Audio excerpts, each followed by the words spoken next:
When I open the door to our townhouse, the first thing I notice is the smell, faintly citrus and expensive, the kind that lingers after cleaners leave and wives pretend they've been home all day.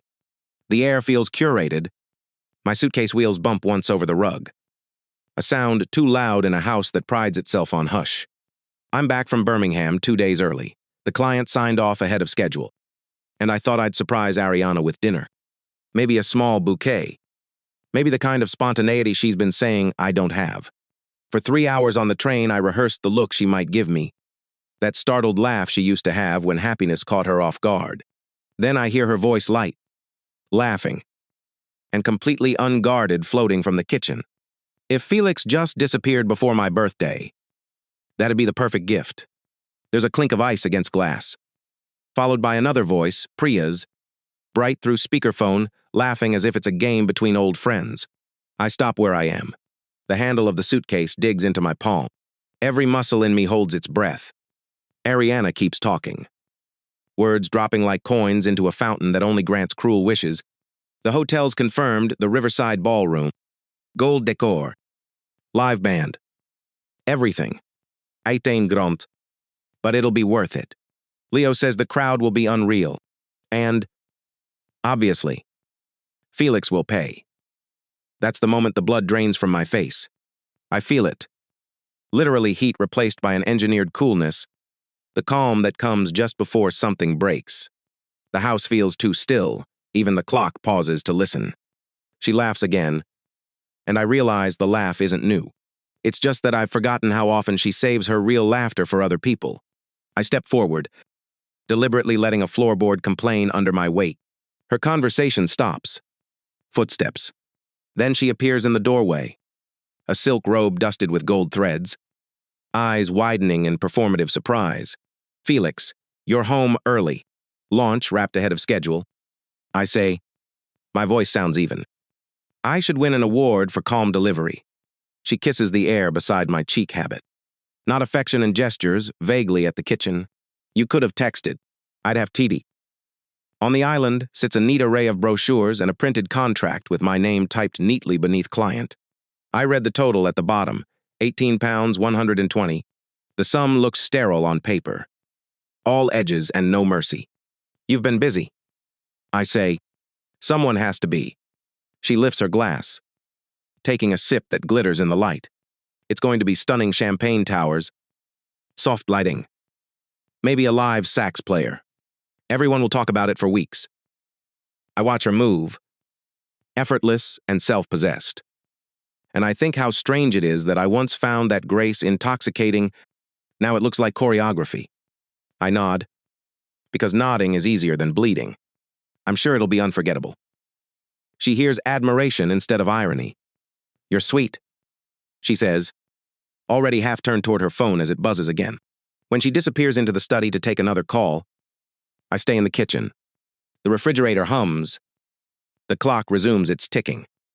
And I realize the calm I feel is not numbness, but decision in its first draft. I pour myself coffee, black and punishing, and the smell fills the space where her laughter was. On the counter lies a framed photo, Brighton Pier. Summer 4 years ago, she's laughing, wind in her hair, and I'm beside her looking like a man who believes in good fortune.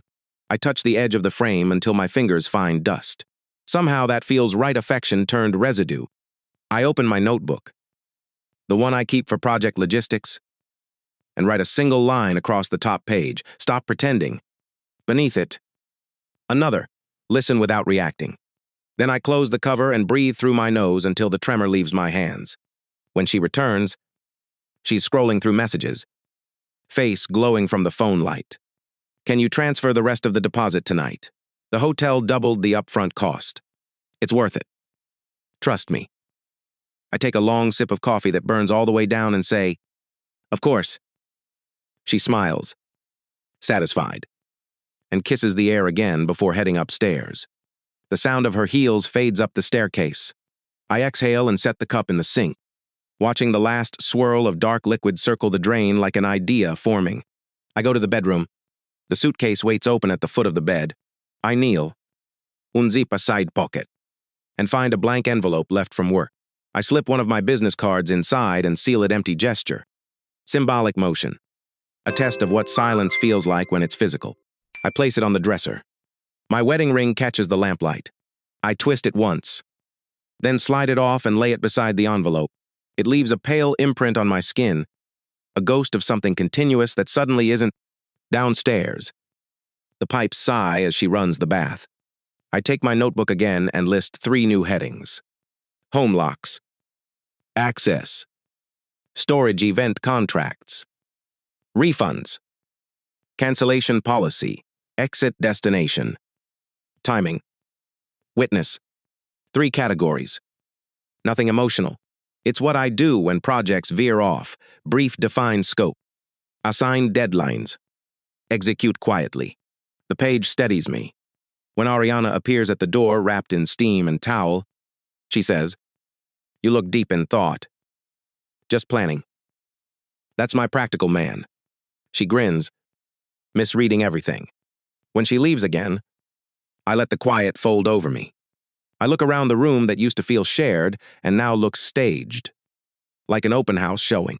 I imagine the morning ahead, her phone calls, her mirror poses, her endless talk about lighting and angles, and decide that she'll never know I heard a thing until it's already finished. She wanted something unforgettable. She'll get it. I pick up the envelope and slide it into my briefcase beside the notebook. The ring stays on the dresser. The suitcase stands upright, handle extended, facing the door. I switch off the light and watch our reflection dissolve in the dark window glass until only my outline remains steady. Breathing. Ready. The morning starts with light that doesn't belong to us. It crawls across the curtains, too polite, as if it knows the house isn't a home anymore. Ariana's already talking before I'm properly awake. Voice bright. Businesslike. Priya says the decorator might need another payment. Can you transfer it before lunch? I nod, because nodding buys quiet. I'll handle it. She hums, scrolling through her phone.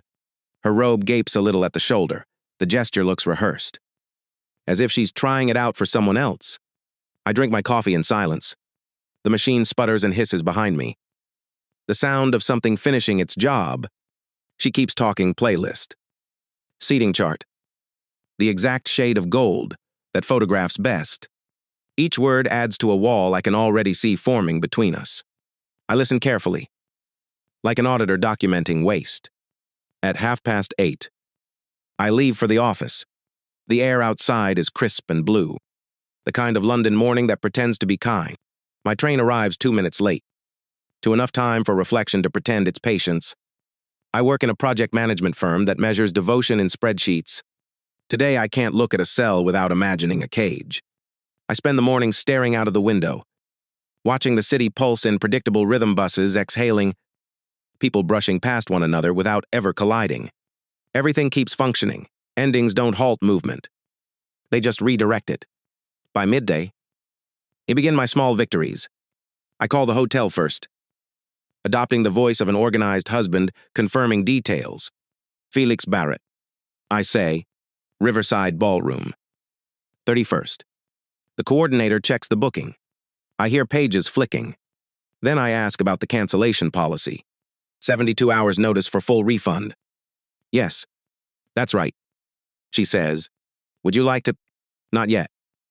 I interrupt lightly, just clarifying. I hang up, satisfied. Step 1, know the rules before bending them. Next, I email the florist to confirm the delivery time for Ariana's arrangement, doubling the order. It costs more, but the effect is the same. I want no later argument about who paid for what. When the receipts hit my inbox, I file them neatly into a folder named Final Records. Each click sounds like a small door locking. By late afternoon, I've spoken to the caterer, the photographer, and the band leader. All 5 now have updated payment confirmations. To anyone watching, it looks like devotion, the portrait of a husband invested in his wife's happiness. That's the point. When I get home, the smell of dinner hits me truffle oil. Overconfident and faintly burnt, Ariana's on the couch with her laptop, hair pinned up, screen reflecting her smile. "You're back early." Traffic was kind. She pats the sofa cushion beside her. Come see these color samples. I'm thinking gold on white. Not white on gold. It's warmer. I sit, because that's what I've always done, occupy space quietly while she rehearses importance. She flips between images of chandeliers, each more extravagant than the last. Imagine this, she says. Music. Everyone dancing. Lights hitting the river outside. It's going to be perfect. It will be, I say, and mean it in a way she'll never understand. Her phone buzzes.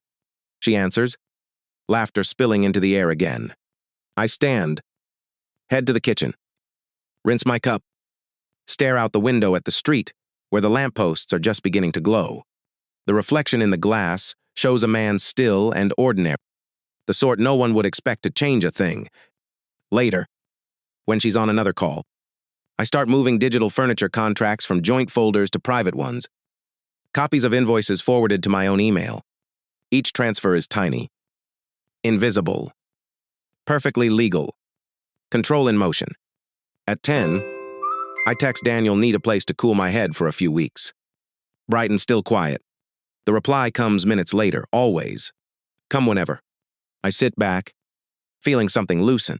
For the first time all day, the rhythm inside my chest matches the rhythm of my plan. Ariana wanders in. Hair loose. Glass of wine in hand. You work too much, she says, leaning against the doorframe. Someone has to. She rolls her eyes. Don't start. Everything's fine. Felix, you just need to relax. Relax. The word lands like static. I smile. Small and non-committal. You're right. When she heads upstairs, I stay where I am. The house creaks. Pipes humming like old men clearing throats. I pour myself another coffee, stronger this time, and sit at the table staring at the glow of my laptop. The cursor blinks patiently. Waiting for instruction, I open a new document and start writing down what I already know: the timetable for refunds, the bank account details, the legal notes about property division. I don't write her name anywhere. It's implied in every line. By midnight, I've built an architecture of quiet undoing. I print nothing. I save everything. The next day unfolds with practiced normalcy. We eat breakfast together, her half distracted by texts. I'm counting minutes between her sentences. When she leaves for meetings, I collect the post, pay 2 bills, answer a work email, and phone a locksmith to check routine maintenance prices. He tells me he's available next week. I schedule him for a date that makes me almost smile the morning after her party. Each step is small enough to hide inside routine, but the sum of them feels seismic. I test the boundaries of my own stillness, wondering if she notices the absence of emotion. She doesn't. She's too busy rehearsing the version of herself she wants the world to see. That evening, she pours wine for both of us. Priya thinks we should have a separate dessert table. She says, "You agree?" I lift my glass, hold it to the light, and nod. Whatever you think will make the night unforgettable. See, that's why you're perfect. She laughs and clinks her glass against mine. The word perfect doesn't sting anymore. It echoes, hollow and harmless. Because tonight, I'm not her project manager or her financier. I'm the quiet editor rewriting the ending. When she finally drifts off to bed, I stay downstairs, scrolling through folders, double-checking that every proof of payment has my name attached. It's tedious work, but meticulousness is the only weapon I've ever mastered. I back up the files to a flash drive, then slide it into the inside pocket of my briefcase next to the sealed envelope and notebook. Before turning off the light, I whisper the same phrase I wrote last night. Almost like a prayer: stop pretending. The words feel heavier now, full of direction instead of despair. Tomorrow, I start the countdown. 7 days until the party. 7 days until she gets exactly what she asked for. I start counting the days like tasks on a dashboard. 7 becomes 6. Then 5. The rhythm calms me. Each tick forward feels like a silent drumbeat leading to something clean. Ariana's schedule swells with fittings. Phone calls. Selfies. Under different lighting. Mine fills with subtractions. On Tuesday, she tells me she's booked a spa morning before her big night. You'll survive a few hours without me, she jokes, brushing past me to grab her coat. I smile as if survival is my brand. The door clicks shut, and the house exhales. That's when I open my briefcase. The one she never touches because it smells like work. Inside my flash drive, the sealed envelope, my notebook. The columns I drew last week are full now dates. Numbers. Signatures. Each detail polished into certainty. At noon, I meet Mason at a cafe near Blackfriars. He's the friend who doesn't need stories to follow instructions. We worked together years ago, building event timelines for people who believed organization equaled virtue. He stirs his tea without sugar and listens while I describe the schedule. When she leaves for the salon, you'll come in with the locksmith, change every lock front. Back, garage, anything with a hinge. I say, he nods once. And the stuff, everything that's hers goes outside. Boxes will be labeled, you'll know. He raises an eyebrow. That's tidy revenge. It's lawful. I correct. Because I need to believe that's the difference. I slide an envelope across the table, half payment now. The rest when it's done. His fingers tap it. Measuring weight. You always did plan like an engineer. I smile. That's why it works. When I leave, the Thames wind smells like iron and salt. I breathe it in, imagining Brighton's softer air waiting for me. That night, Ariana's voice trails down the hall as she rehearses guest names with Priya. The guest list's perfect. Leo's bringing some people from the agency. Daniel and Emma might stop by. Oh, Felix. He'll be around somewhere. Somewhere. The word has never fit me better. I keep my face neutral when she walks in, glowing with anticipation. You'll help with the florist tomorrow. I already confirmed everything. I say, letting her assume devotion. Oh, you're a star. She hums. It's almost funny. How she can't hear the double edge. The next morning, the office feels weightless. I tell my manager I need extended leave to sort personal matters. He nods. Too distracted to ask. People like that never notice exits until chairs go empty. By mid-afternoon, I've transferred the last joint documents mortgage. Car. Insurances into new folders, marked private. The flash drive holds duplicates of everything. I leave work quietly, taking nothing but my laptop and the certainty that I'll never return to this version of my life. At home, Ariana's draped across the couch watching party reels. Felix. Come see this lighting setup, she calls. The screen shows a ballroom drenched in gold light, couples laughing under chandeliers. She looks at me as if measuring how much enthusiasm she can borrow. Looks expensive. I say, it's worth it. You'll see. I almost laugh. I already do. Later, when she's asleep, I sit by the window with my laptop, sending cancellation emails one by one. Hotel, florist, band, caterer. My tone is unfailingly polite, regretful, professional. Final, each message ends with the same signature kind regard. Felix Barrett. Within an hour, confirmations begin to flood back. Refund approved. Booking withdrawn. Processing initiated. The rhythm of incoming replies sounds like rain tapping glass, steady. Cleansing. At 1 a.m. I shut the lid and text Mason tomorrow, 6 p.m. Exact. She'll be gone by then. He replies with a thumbs-up emoji. Modern shorthand for conspiracy. When I finally lie down, the space beside me feels enormous. Ariana murmurs something in her sleep. Maybe a name. Maybe a to-do list. I stare at the ceiling and realize I'm not angry anymore. I'm just ready. The next evening, the plan runs like a clock. She twirls in front of the mirror in a silver dress, perfume clouding the air. Does it look too much? She asks. Just enough. I answer. She beams, mistaking calm for admiration. Don't wait up. Love. Yvonne. Her heels echo down the hallway. The door slams. The silence after her departure feels earned. I watch through the front window until her car disappears around the corner. Then I dial Mason. Go. I say. Within minutes. Headlights sweep the driveway. The van stops. He steps out with 2 men and the locksmith.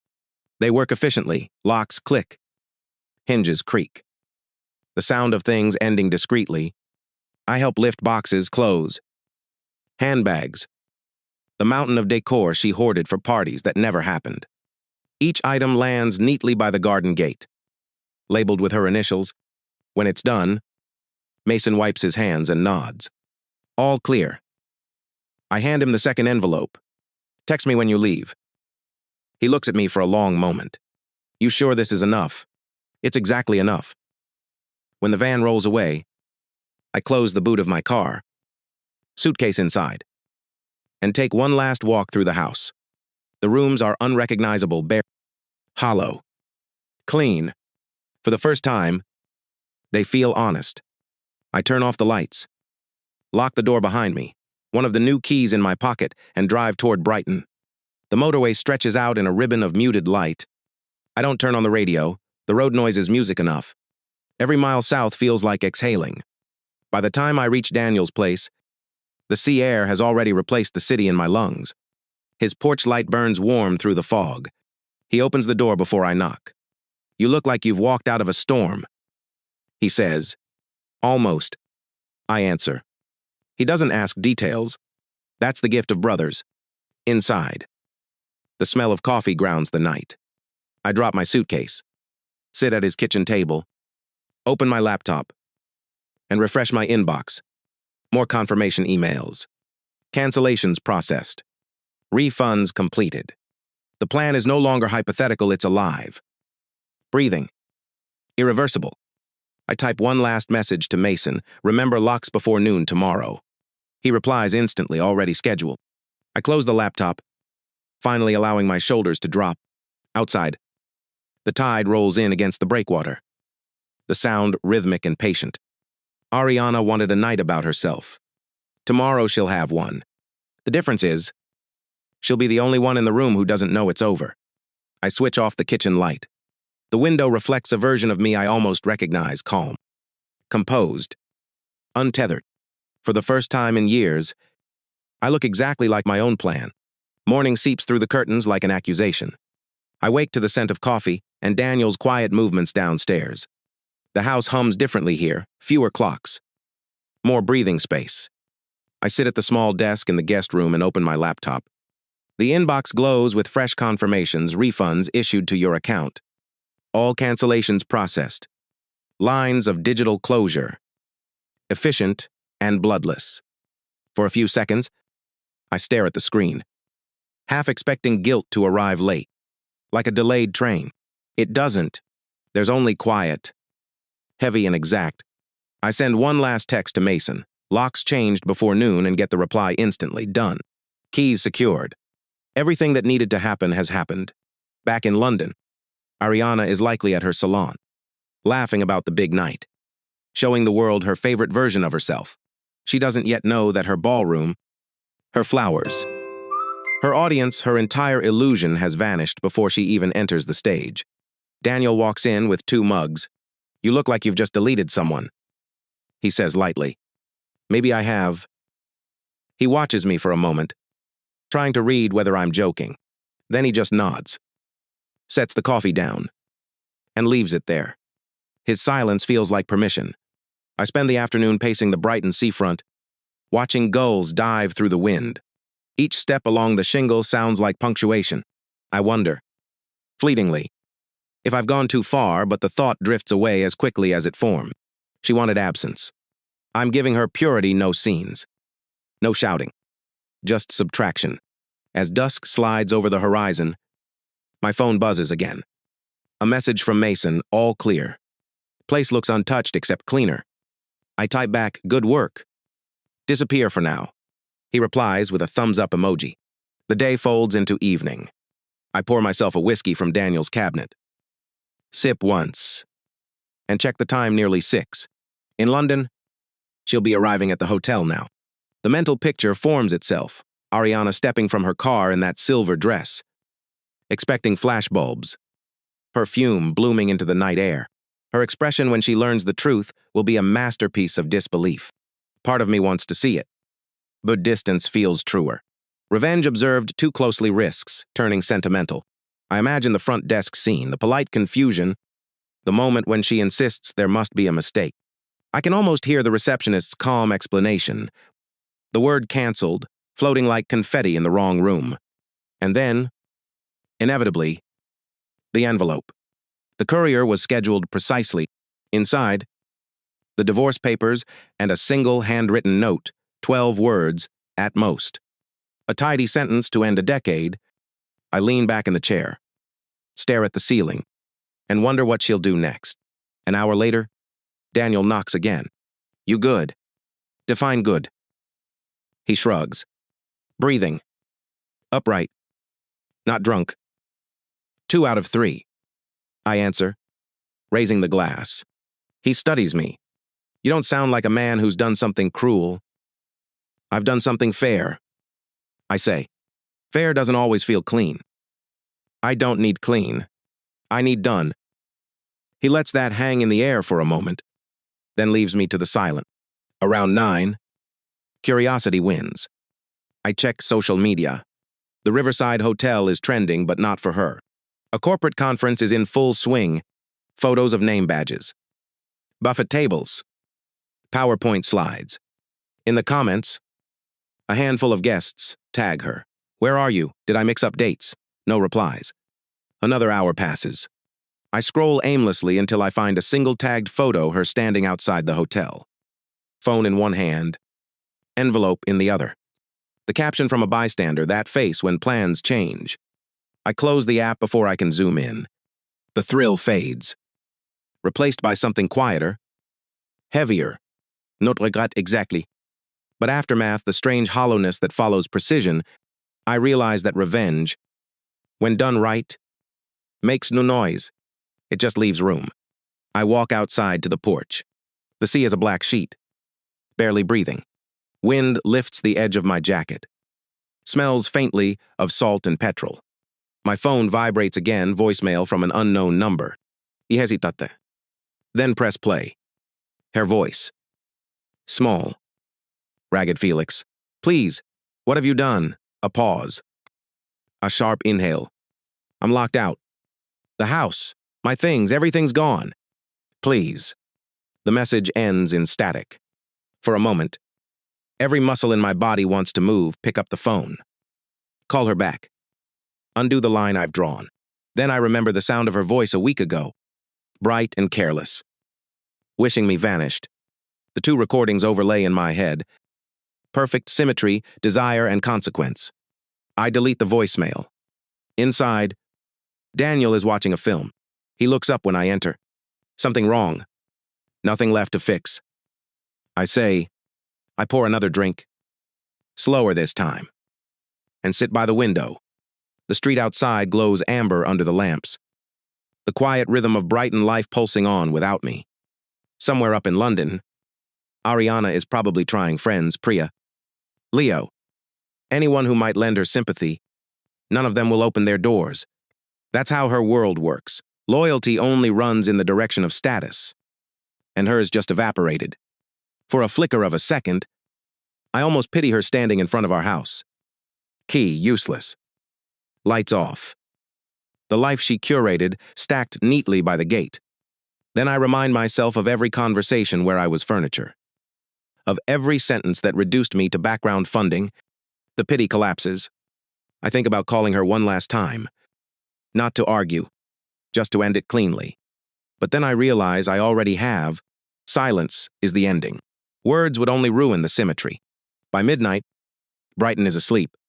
I stand at the kitchen sink, rinsing my glass, watching the foam spiral away. I whisper the line that has become a mantra, stop pretending. The words feel heavier tonight, less instruction. More verdict. I go upstairs, lie on the unfamiliar bed, and let the sound of waves carry me into a half-sleep filled with shapes of the past, her laughter in restaurants, her hand at the back of my neck, the way she used to say my name like a secret. Those echoes fade one by one until there's only the sea. When I wake again near dawn, The first thought that comes isn't about her. It's about space, how much lighter the world feels when you've finally stepped out of someone else's shadow. Still, I know what today will bring. She'll make calls that go nowhere, swipe cards that decline, stare at reflections that no longer obey her story. And somewhere between anger and disbelief, she'll understand that this every locked door, every vanished plan isn't cruelty. It's delivery. She wanted me gone. Now she gets to live inside the wish she made. I turn off the phone before it can ring again. I spend the morning at Daniel's kitchen table, watching the sea through a window streaked with salt. The phone lies beside my cup, face down, vibrating now and then like a trapped insect. I don't pick it up. Brighton hums outside, gulls screaming, buses grinding the hill, a neighbor's dog barking as if it can sense something unsettled. At noon, I check my account, refunds cleared. Figures exact, £18,000 transferred neatly back, as if the last decade has been audited and closed. I forward every confirmation to my solicitor with the subject line, final settlement. No anger. No flourish. Just completion. Around 2, Daniel drives me into town for errands. He keeps one hand on the wheel, one on a takeaway cup. You could still call her, he says. I already did. I reply. In writing. He doesn't ask for details. He knows I mean the note she'll have by now, the one line written in my neat project manager's print, you wished me gone. Consider your wish granted. The drive back is silent except for the hiss of tires on wet tarmac. I realize I'm not waiting for news. I'm waiting for quiet to harden into peace. Evening stretches long and gold over the sea. I sit on the porch with a beer, scrolling through messages I shouldn't read.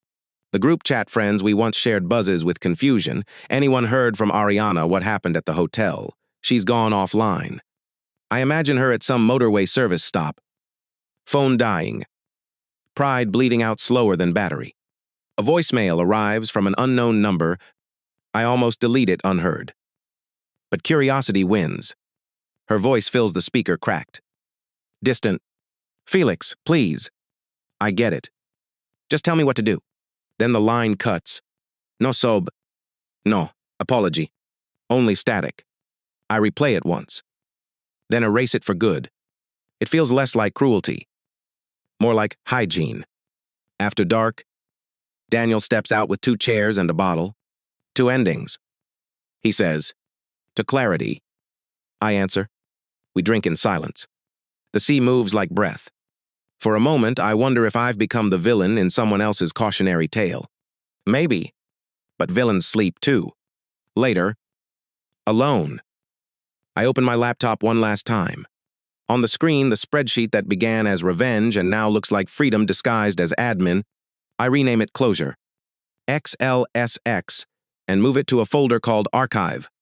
Then I shut the lid and feel, finally, the full weight of stillness. In London, the night will be eating itself. I picture Ariana pulling up outside our house, headlights washing over the garden gate, seeing her belongings lined in perfect symmetry boxes, dresses, the life she curated reduced to inventory. She'll test the key, find it useless, and understand there's nothing left inside for her to own. I can see her pressing call after call, each one failing. Maybe she'll drive to Priya's and find the door half closed. Or to Leo's flat where no one answers. She'll try her cards, declined, because I already shifted the joint account this morning. Each small failure will build its own monument to truth, that words spoken in cruelty always circle back for collection. By midnight, she'll have nowhere left to go. Maybe she'll sit in her car, engine idling, perfume still thick in the air, staring at the note folded on her lap. Maybe she'll laugh one of those brittle, high laughs that used to charm a room. Or maybe she'll finally cry. I'll never know. And that's the point. I lie back on the bed, hearing the faint rhythm of the tide. The image of her under salon lights fades, replaced by the sound of keys turning my keys. New locks. New code. A clean subtraction. Tomorrow, I'll file the divorce through the solicitor. Finish the paperwork. Maybe even walk along the pier for breakfast. Daniel will insist on fish and chips. Life will go on. Modest and unremarkable. Exactly how I like it. Before I sleep, I whisper the line that started everything. This time without bitterness. Stop pretending. The house, the party, the marriage, all of it was performance. Now the curtain's down. I close my eyes and let the sea erase the last echoes of her voice. Somewhere miles north, a woman sits in a car surrounded by boxes labeled with her name, learning what it costs to wish someone away. And me, I breathe. For the first time in years, the air tastes like mine.